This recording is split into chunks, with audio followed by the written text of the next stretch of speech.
வணக்கம்.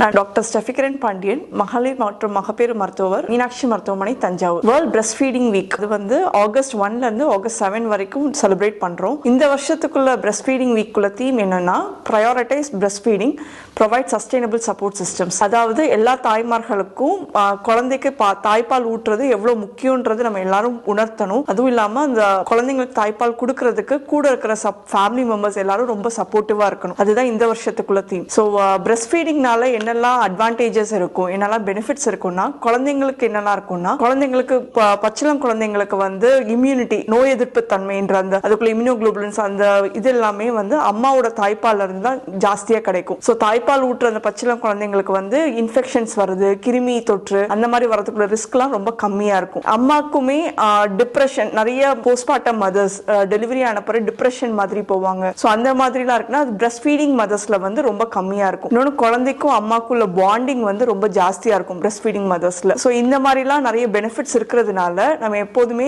அம்மாவை இனிஷியலா ஃபர்ஸ்ட் 6 மந்த்ஸ்க்கு எக்ஸ்க்ளூசிவா பிரஸ்ட் ஃபீட் பண்ண சொல்லணும். அதாவது தண்ணி கூட கொடுக்க கூடாது. முதல் 6 மாசத்துக்கு பச்சிளம் குழந்தைங்களுக்கு வெறும் தாய்ப்பால் மட்டும் தான் கொடுக்கணும். 6 மந்த்ஸ்க்கு அப்புறம் மற்ற சாப்பாடு எல்லாம் ஸ்டார்ட் பண்ணும் போது பிரஸ்ட் ஃபீடிங்கை கொஞ்சம் கொஞ்சமா குறைச்சிட்டு மற்ற சாப்பாடெல்லாம் நம்ம இன்ட்ரோடியூஸ் பண்ணலாம். பிரஸ்ட் ஃபீடிங் ஆஸ் சச்சா நம்ம வந்து குழந்தைங்களுக்கு 2 இயர்ஸ் வரைக்குமே பிரஸ்ட் ஃபீட் பண்ணலாம். பட் ஃபர்ஸ்ட் 6 மந்த்ஸ்க்கு கண்டிப்பா குழந்தைங்களுக்கு தாய்ப்பால் மட்டுமே கொடுக்கணும்ன்றது ரொம்ப முக்கியம்.